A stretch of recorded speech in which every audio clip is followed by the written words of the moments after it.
So Martina, would you say Hatch's business strategy relies on people forgetting that they're paying for Hatch? No, I don't think so. I think it has to do also with who your audience is. And you should consider this when you are designing your game. You really need to think like, who are you making your game for? So for example, I don't know, if you have this like super hardcore AAA game in development, then you need to think that probably your gamers have already spent a ton of money in a super cool computer and super like shiny headsets and like shiny keyboards and super cool even chair, you know. They spend all this money and when they want to buy a game, they don't mind spending $60 on a game. They just want to buy it and play it at the same time as they're using the whole world, so they won't get it spoiled by their friends or just for the experience to play them. Yes, a multiplayer co-op with your friends or whatever. I think that in our case, at least in Hatch, when we are talking about subscription, we are actually thinking on a different group of people. They are not the hardcore gamers that don't have all this expensive equipment. They are not reading content. They don't care about the new releases. They are probably not even gamers. So we have this catalog of games that is actually catering content for everybody.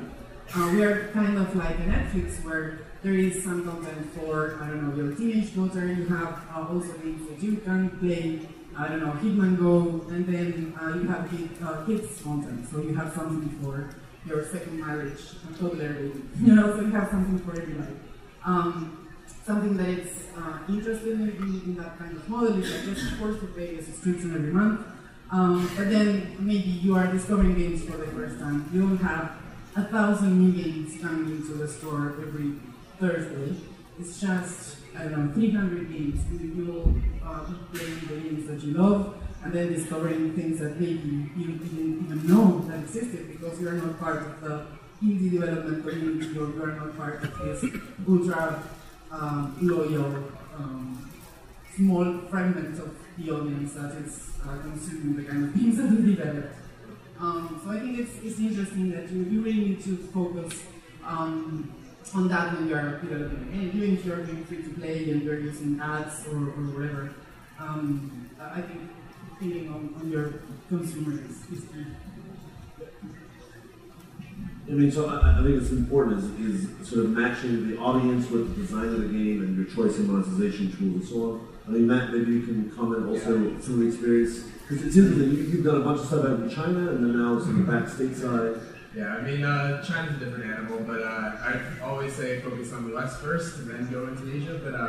But just piggybacking on both of Martina and Chris's comments, I mean, if you're going for a casual market, you don't necessarily need to be aggressively monetizing the player because I mean, you're just going for session length, you're going for retention, you're not really going for the conversion factor. And if you kind of inundate hardcore players with ads and stuff like that, it's going to hurt your game, hurt your performance, and I think it's really important to get that balance though, and know the audience that you're actually targeting rather than kind of just gratuitously throwing in ads where you think that they might help generate extra little bits of revenue, but in the long run, it's going to hurt your performance. Does anyone have, I mean, this is sort of important insight. Do you have a kind of I mean, recipe is not the right word, but some templates where it's, let's say, something very casual, a broader audience, so then you focus more on ads, and then like design-wise, you want to see what longer session time, and like is there sort of a template there versus something that's a more hardcore game where you want people to purchase more swords or energy or like are there kind of two distinct templates there? Maybe I'm asking the question the wrong way, but like if I said I want to make something more casual, then what's the template I follow? It's not IAPs, but I want to make something that's really more of a kind of a core strategy game. Well, then, as you say, throwing them just ads after another is not really the right mix of audience. So, are there kind of two quick templates we can? So I think something that is weird is like there are so many games out there as people in the world. So it's kind of like the formula thing has kind of like disappeared over time. Of course, there are like huge mistakes that you shouldn't do, right? But you were talking about like Yes, sir.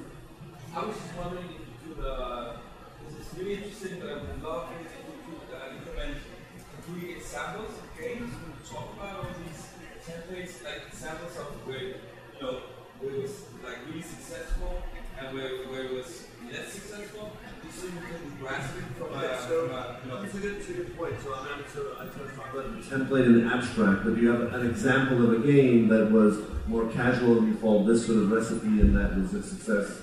Does any of you give it? Yeah, I can maybe mention the recent game that at Superscale we did the global launch for a game called Idle Coffee Court. It's like it's an idle game, as the name says, mostly ad-driven, like 80%.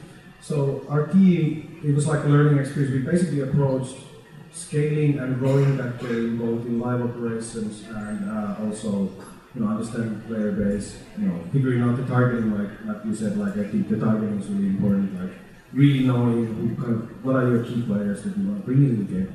One thing we realized very quickly on is like the old paradigms on especially IAP focused games. If you do user acquisition or marketing, direct marketing the same way, it doesn't work because you're optimizing against, for IAP heavy games, you're optimizing traditionally for purchases. Like what you really want is to get the best amount of the most valuable players that you acquire. But then you have to kind of throw that in the trash. We actually have to do that with Idle Coffee, but we realized like, okay, wait a minute, if we optimize against purchases, the cost per install of every user acquired is going to get too high because for those type of games you want to get volumes, so you're optimizing against installs. It sounds simple, but at the same time when you have a trained marketing team that's kind of focused on doing one thing the same way, one thing I realized that is like, okay, this was like a new experience, like we had to kind of throw away the kind of old existing paradigms on working with IAP games. Such a different story with ad-driven games, and that's an interesting journey for the team. I can share a specific example of an ad-driven game. So Mr. Bullet, published by Line Studios in 2019. Super fun game, I've never played it. In terms of like overall templates and how different KPIs alter across different games, this is a game that has I'm not sure what I'm allowed to share or not, I'm just going to kind of go for it. So we're in Brazil, it's okay. Who here has played Mr. Bullet? Wow, man, this is a pretty popular game, so I'm surprised you guys should get in there. But the levels are really short, really like they take seconds to play. But the session lengths are super long, like well over 10 minutes. So that's an opportunity to serve a lot of ads, right? Level ends, that's a clean break. It's not going to upset the platform if something shows up. And I think with a casual game, it's important not to be trigger shy with ads. I think there's one school of thought where you wait to see if they convert on IAP, and if they don't, then you begin surfacing ads and you kind of become more and more aggressive. But with an ad-driven game, you don't have that kind of time. You're recouping your spend within 1 to 3 days tops. So you've got to be heavy with the ads, and I think it's arguably worse for user experience, but you're also being a little bit more upfront about how you monetize. And there are ways of designing your ad economy to encourage more opt-in ads. So one thing that in prior roles, previous to Lion, these days at Lion, I'm really just in the trenches of like data retention. So I'm mostly replaced most of my monetization brain with gameplay. But one thing I often stress to developers is build your economy on rewarded video, and if users are not engaging with rewarded video, start hitting with forced ads. So at the end of every level of Mr. Bullet, you have the opportunity to watch a rewarded video to have completed that level with a full 3 stars. Those stars feed into the unlocks of the game, so you're feeding that into the progression economy. And I don't know if you do this or not, but let's say, if it were my decision, I would say like if they haven't watched 3 rewarded videos, then the next time they die, boom, there's a 5 second skippable decision. Always skippable on the 4 set. So that would be like a template that I would apply to that monetization game.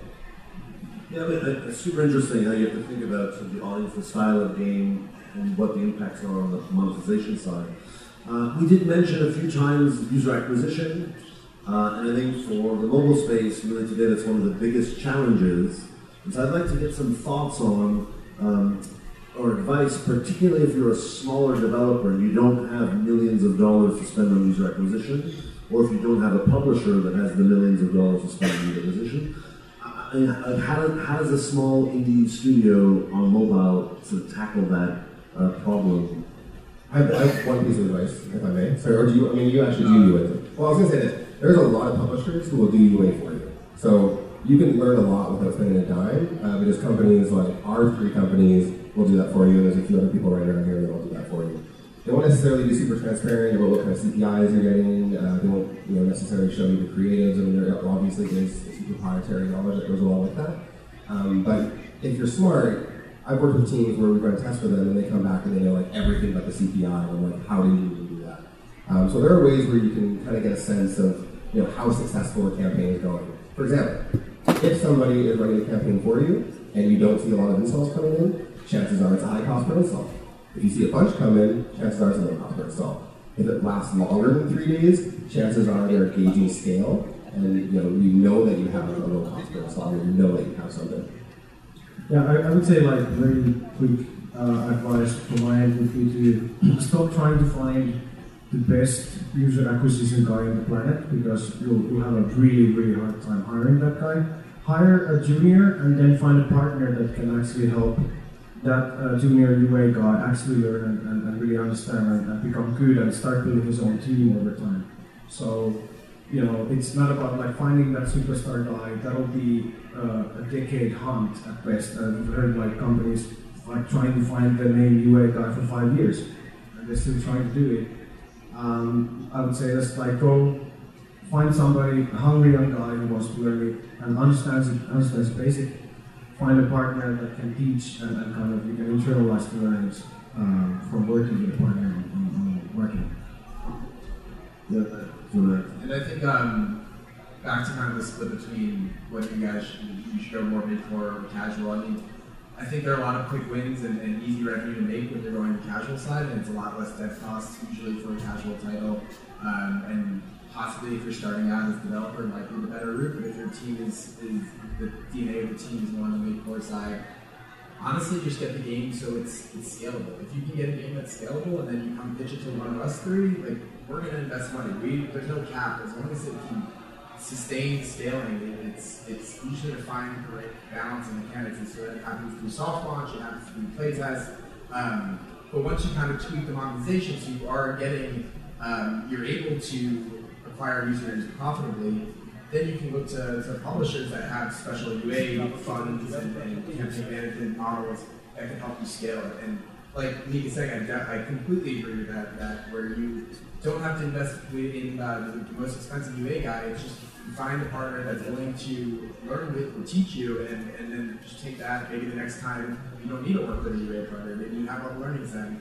But yeah, it's I would just focus more on getting the monetization right, rather than worrying about not having the UA budget. Because once you get the monetization right, then it's much easier to acquire that budget from. Right, and so, I mean, I think the rules of the game change completely when you're looking at subscription models or, arcade coming in or hack. I mean, so how do you think about user acquisition? Because then it's sort of your responsibility to find the users, because all the games are kind of inside of the hatch. So how does that sort of dynamic work? So right now, for example, what we are doing is we are partnering up with the people that are actually selling the devices. So, for example, we partner up with Docomo in Japan, or with Samsung in Korea, with Sprint, Verizon, Vodafone, Elisa, all these companies that are actually interested in selling these new 5G devices.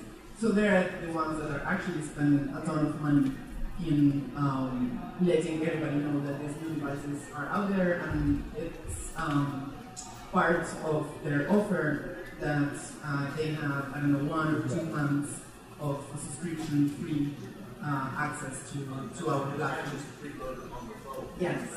So actually, it's been pretty cool. Like, for example, Horizon Chase is being developed by a Kitty, a Brazilian game, with all this featuring and all this advertising, completely free marketing money out of this new rollout, the new release of Samsung's S10 phones. So it was pretty cool to see this campaign.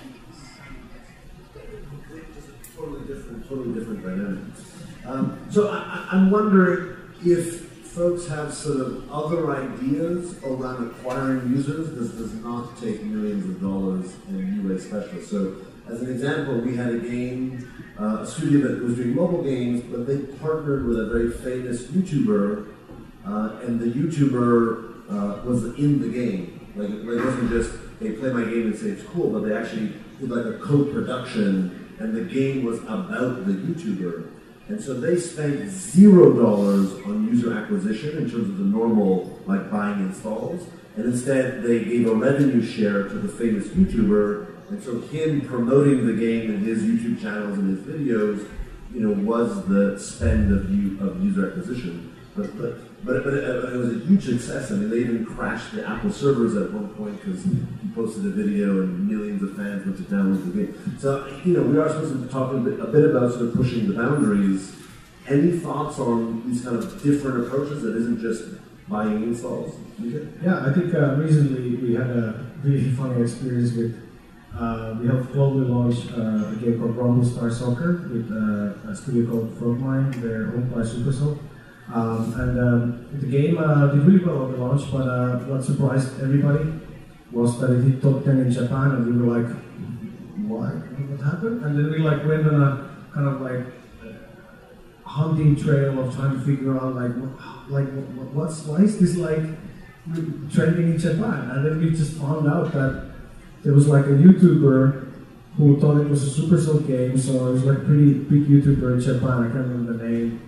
But he's definitely an influencer in terms of his following, and he's just promoting this game like, you know, the next big thing. But he didn't know that it's not a Supercell game; it's a Frogmine game, right? So, but he was still kind of promoting it. So there was like a pretty good avalanche, but also like there were some cultural elements that we discovered later that it worked through that. So it kind of went viral. Obviously, we are still doing paid user acquisition on top of the fact that the game went viral on its own in Japan, because that's when you really want to buy more players, when you're actually like riding on an influencer wave of these guys posting videos of your game and you're getting a lot of organic downloads there. You want to use that time because it's going to be cheaper to just get, you know, acquire players into your game through direct paid user acquisition at those stages. Same with featured. So when you get featured, that's when you need to really like push the pedal.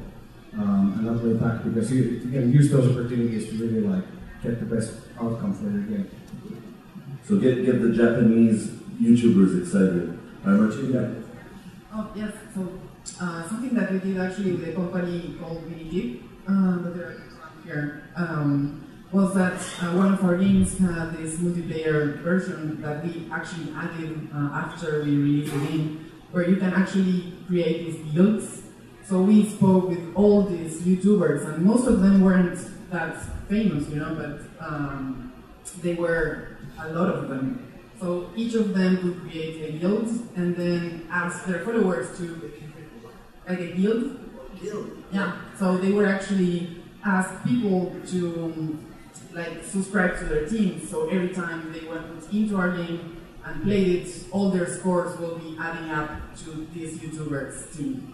So it was kind of like a way of having them get excited about something that was building their own reputation, like showing how people love them or something like that. So we only had to, give away t-shirts once a month or something like that. And it was really interesting. The other thing we did, we partnered up with Mr. Bean. I don't know how it's called in Brazil. Bean? Mr. Bean? Rowan Atkinson. Sorry, it's just what he said. So we partnered up with his company, and when he was about to release his new TV series, an animated show, we created Mr. Bean around the world. So it was the first mistake we made. We wanted to sell it as a £3 something download. It was ridiculous. But then when we made it a free-to-play and we adapted it to this gigantic audience, it is one of the most liked Facebook pages in the world, and that was weird. We made like 25 million downloads in one day. It was insane. So again, not everybody that loves Mr. Bean plays games or are going to be willing to spend money on a game like this. But then when we got rid of that barrier, then a lot of people just started playing. I just wanted to throw in some advice for you guys if you want to work with influencers. The landscape changes significantly every second. I mean, the market is actually quantum and it changes just by observing it, but with influencers in particular, the sort of gold rush of having these guys get involved in your game for not a fortune is over. By and large, they're very expensive, and those co-dev deals on RevShare are extremely rare these days. I do some work with a team who have internal influencers as investors in their company, and one thing that they've been doing, which has worked out really well, is they've been doing these little shout-outs. So the streamers are dedicating an entire episode to showcasing this game. They're playing Fortnite or whatever they usually play, but they're like, hey, there's this game we're working on, go check it out. And it drives a significant volume. You get a higher quality of user because they're a loyal fan base. And they're using this as a means to iterate on their game. So rather than having, doing what we do at Lion, where we test the game, we collect analytics, we offer feedback, we make those changes and test again, they're doing it with this internal free source and getting significant volume in. Now, the important thing there is that that won't scale. The audience has a limited pool, so naturally you're going to want to have to find other influencers. And I would encourage you, when you are looking for influencers, there's a great website called Social Blade, which is basically a search engine for influencers across all platforms. It'll give you a sense of their subscriber count, their views per video, things like that. Really help if they're signed to a multi-channel network, which adds extra complication. But any of that, I haven't used that one, but yeah. Find up-and-coming influencers who are working to grow their channel and show them how your game will mesh with their audience and help them grow their channel. Because anybody else is going to just charge you a fortune, right? And you don't have money. I was going to basically say that again, where so in my experience, working with a game called Radio Stampede, not with Something Point, for a previous company, we basically targeted influencers in every region, but these weren't big influencers. They didn't have millions and millions of followers, but they had enough that we would kind of tip the scale and make the game rise in the charts. And those smaller influencers are much cheaper. Again, though, I think that there are lots of issues with tracking and attributing those users. There are tools out there now that try and do it and stuff like that, but it is very difficult to directly correlate the value. And I do think that you could lose a lot of time and a lot of money by taking the wrong bets when it comes to influencers. Sometimes we work with influencers that just don't give a crap about the game. Like, they just want the money, and they'll do like a small ES ad for you, and it's not going to perform, or not ad, gameplay video. There's no passion behind it. There's nothing, and so it's really important that if you are going the influencer route, know what you're getting into. I mean, it can be a little messy. I do think that those code things, like Chris was saying, are very rare to really rely on, especially if you're a new developer. I mean, usually with some traction and some track record, there's a chance that you could pitch one of these influencers a game based on something that you have in your portfolio. Say, look, we want to do this type of game with you in there, and basically make them see the big picture. But I would be very cautious in general about the influencer side. Particularly because that person's going to have a voice in your game design from that point forward. And is that what you plan? Is that what you plan for? It's like, I want this. Like, you don't know how to make games probably. All right. So we're going to get into design in just a moment. So we have 20 minutes left. So if you have questions, don't be shy to throw your hand up. Otherwise, I'll just go into the stuff. But if you have particular things that you want them to respond to, by all means, just put your hand up. So from the design point of view, not one already. Oh my. Okay. Hold on. My conversion. Go ahead. Today I'm Daniel from Brazil.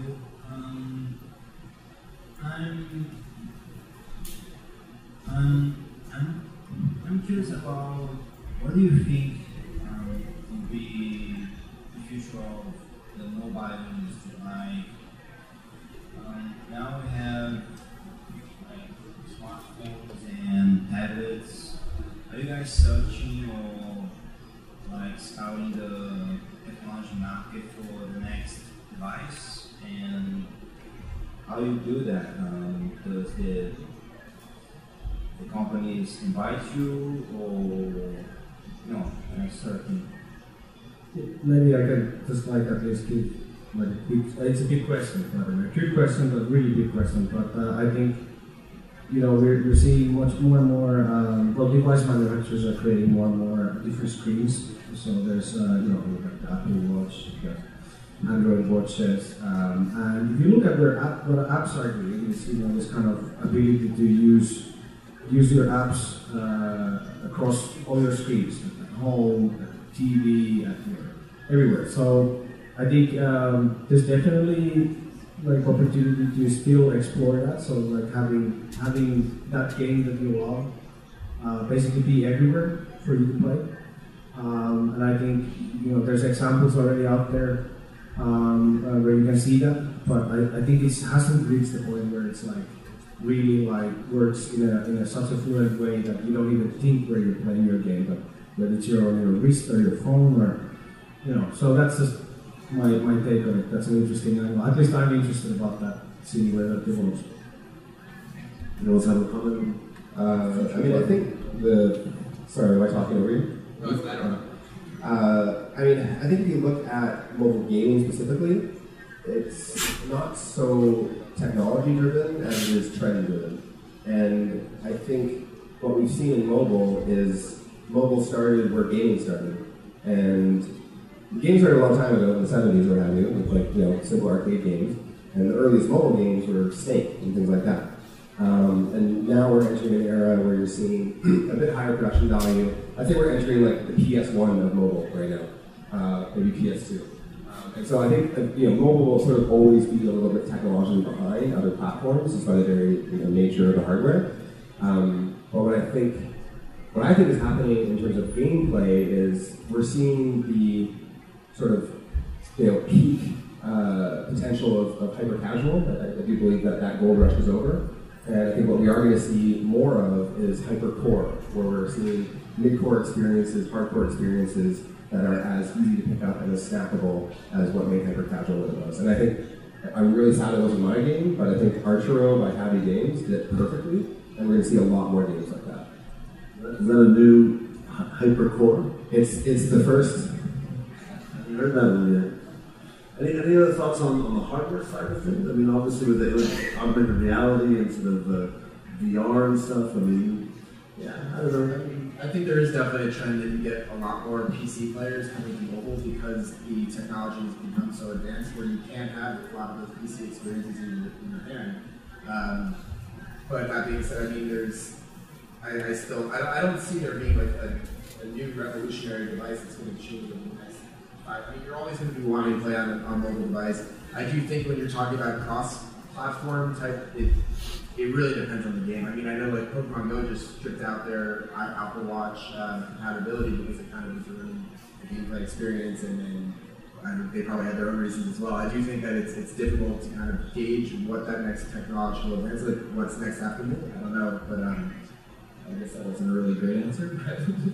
Well, then, I don't think anyone predicted something like the iPhone before the iPhone actually existed. Like as humans, we have a very hard time predicting things that have no sort of. Yeah, I mean, but what you're seeing is though definitely a match, and I guess this kind of speaks to the hypercore situation where you do see like there's been a maturity of mobile players over the past 8 years, 9 years, where at first they weren't necessarily your more mid-core and hardcore players, but now you get these casual games that have more advanced mechanics than like comparing like a game like Crossy Road to a game like Rodeo Stampede. Both casual, probably both considered casual.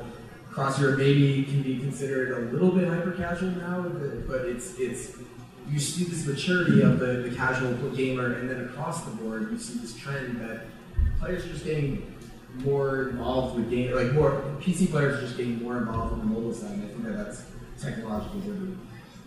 And the players are just maturing in terms of their sort of language and vocabulary of gameplay. All right, another question. Is that you had a question? All right, go ahead. Hello guys, my name is Walter. Usually mobile games, they have small budgets. It's something like when we play, we don't expect AAA like experience the way we have on fancy PCs. But with the Google Stadia and xCloud coming in the future, in the very near future actually. How do you guys think the indie industry and the smaller companies would stand against the bigger companies in a sense that they will now be able to bring AAA experiences to our mobiles as long as internet is fast enough? So it's something like this. I would like to know how do you guys can think the industry can make a difference between mobile games and console games from the near future? Yeah, exactly. I don't know if you guys played, just to answer like as a player perspective, from my own perspective. Like these days, I do play mobile free-to-play games, premium games. I actually mostly play there's the PlayStation app that you can install on an iPhone, and you basically remotely start your own PS4 and just play all your PS4 games on your iPhone. This morning at the hotel, I was just going through finalizing the new God of War while I was literally lying in my bed, like before I came here. Yeah, it's good. I mean, it's like iPhone X, so it's not like a massive screen, but it's put my reading glasses on. I'm having fun. It's but if you have somebody at home, you're starting your PlayStation from across the world. It's kind of cool though. But that's like a player. I just love that because I don't think that I'm playing on my console. I'm just using my screen to play the games that I love, and I don't care where it's coming from. Obviously, the internet was kind of laggy here though, so. Martin, I mean, what you're doing is sort of directly ties into this. I mean, what are your thoughts in terms of like AAA on a screen versus an actual mobile? Well, again, I think it's going to be up to like the consumer. I think technology just has already. It's not keeping up. It's just there. We are actually bringing casual indie games. And we also have like AA games and some also like AAA titles in our catalog. And it's insane that yes, you can play from your phone, you can play with your friends. We even have our own esports league for multiplayer experiences that you can play with your friends while talking, and everybody can be whatever part of the world, or they can get together and play in a big screen with a smart TV. So I think it will only just bring more people into the gaming universe. I think that if you are a hardcore player, and I don't know, I spent $500 on a Switch, and it has 3 games. You know? So it's like, I will keep doing that. But then at the same time, it's like, if I have one of these other services, then I will be able to play from wherever I am. Just not caring about, I don't know how much battery, memory I have left on my phone or whatever, because it's streaming, you know, so it's just, I'm not downloading anything on my phone. So I think it's just, it's going to make our market bigger. I don't know why people get scared sometimes about this technology. You can play God of War on his phone. But he is. You can keep playing on your computer, so I think it's just making it more accessible for everyone. When they announced the Diablo game, and a lot of people went very sick. They were like just so pissed, and it's like you will be able to keep playing wherever you want. We are just opening the game for people to come. And I mean, related to that in terms of indie versus AAA. I mean, what you also need to think about is the sort of the session time, right? If I'm playing Assassin's Creed streamed onto my phone, or even God of War, I mean, that's a kind of a different investment of time that I need to be sitting there and sort of mentally investing, versus if I'm playing one of my strategy games and I just have a 5-minute play session while I'm waiting in line or something like that. Like, I'm not playing Assassin's Creed while I'm waiting in line at the back. So it's different kind of play notes. I think it does open up the audience, and you have different ways of engaging with games. We had a question down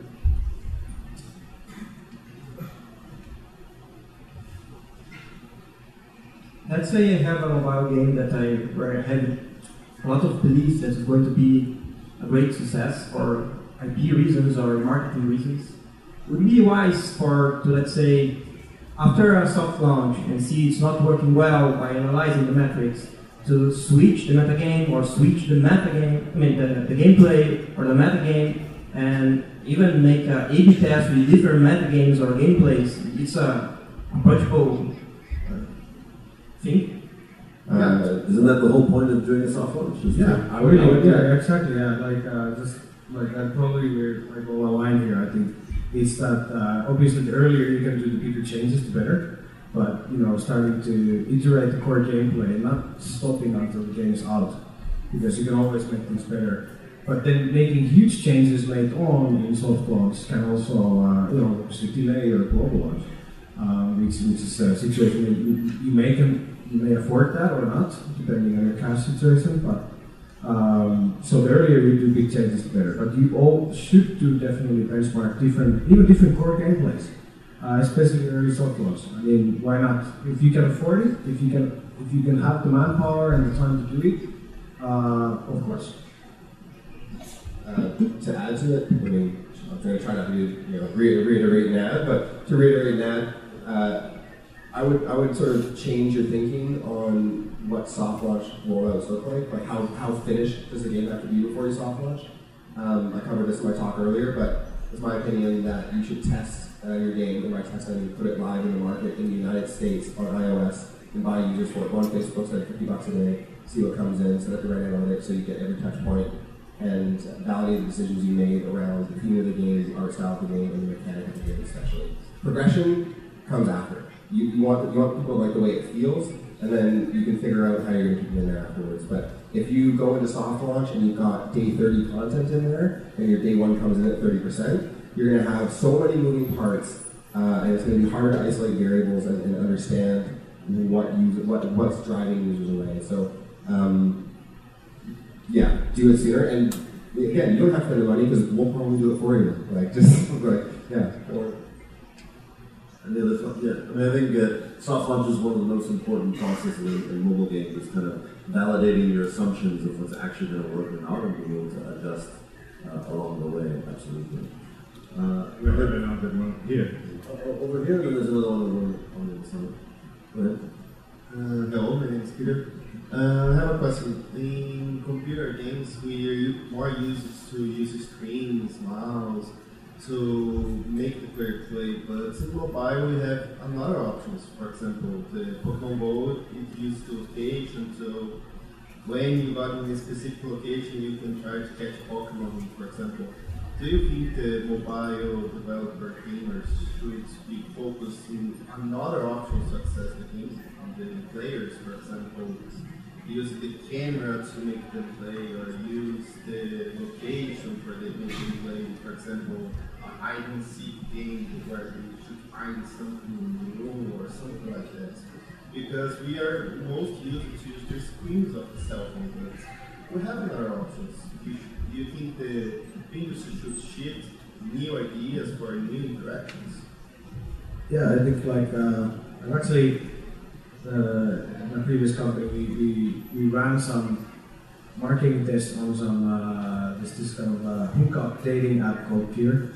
We noticed that it was monetizing exactly like a game. Because if you think about it, what is a game?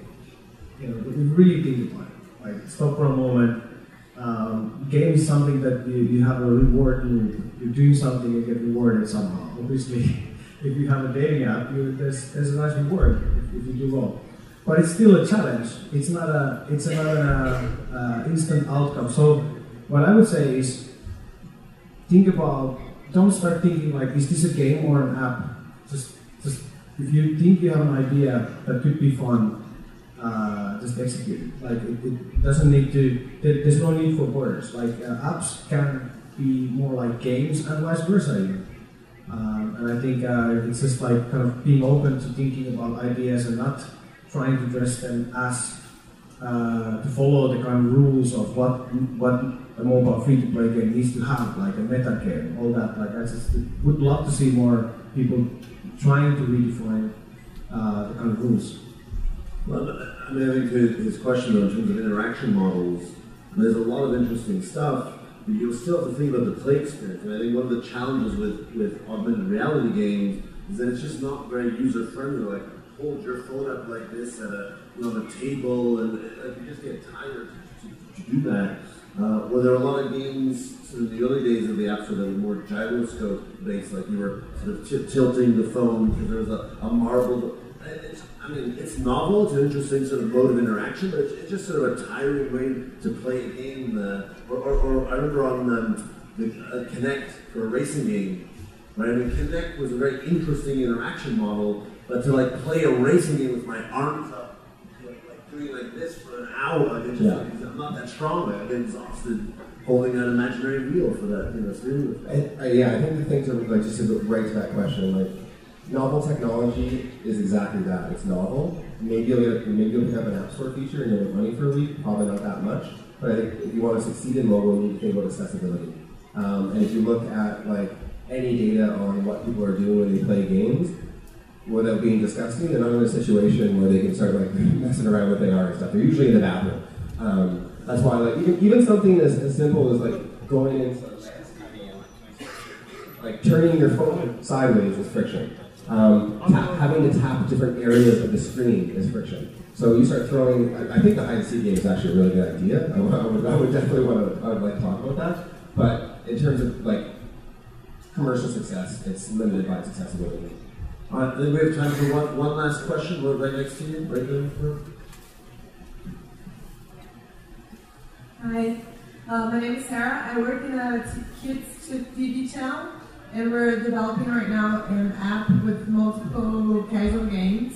And I think the challenge is how do you monetize a mobile game or an app mobile game for children when we have a lot of restrictions? Do you guys have any thoughts? Well, subscription potentially, right? If you have a very strong brand with families, I think what you can do is have the parents buy a subscription so they know they just pay the $5 a month and they have nice, clean games without ads and crap, and they kind of give that to kids. So I think Disney and a few others have these kinds of models. Yeah, and I mean, so to add to that, you're also going to have to think about who you're marketing to. You're not necessarily marketing to the kids, you're actually marketing to the parents and trying to justify. I know when like trying to do education games in China, it was nearly impossible because you had to get legitimacy for anyone to download the game, any parent to invest anything. And I do think that the best way to do that is to bring some legitimacy to the product, to the brand, to the company, and so that you have this platform of games that are all very suitable. Once you get parents involved in one of them, and they subscribe to one of them, I have a feeling that they're going to look to the other titles in your portfolio once they build up that trust with you as a company. Well, and the other approach is to not necessarily look at the app of the games as a source of revenue, but rather as brand extension to reinforce engagement with the television shows, and then that sort of helps you make the case for advertisers, for example, for funding for the television shows, to say you have an engaged audience that continue to come back to the show because you have an integrated app or something. So that it may not be a direct source of revenue, but sort of support the overall family. Yeah, when I was working at Rovio back in the days, I remember like the COPPA compliance thing happened, and everybody had to kind of like get in line behind that, especially with games that had a lot of kids. So I think the biggest problem for making, especially free-to-play mobile games for kids, is you're basically going blind, and that is the reason for that is you can't gather any data. Obviously GDPR as well restricts that further. So you're basically trying to analyze a product where you really have a limited amount of data points of trying to benchmark how your product is doing, how people are playing it. So just like thinking about it from an angle like how are your players engaging, or if you want to segment your player base, that would be very, very hard. So that's, I mean, probably good to talk about this, but not going into that, but we can talk about it later. But it's definitely an issue that we've actually recently run into, of trying to figure out solutions to that problem. All right, great question. All right, folks, thank you so much for spending your time with us. Thank you for our panel for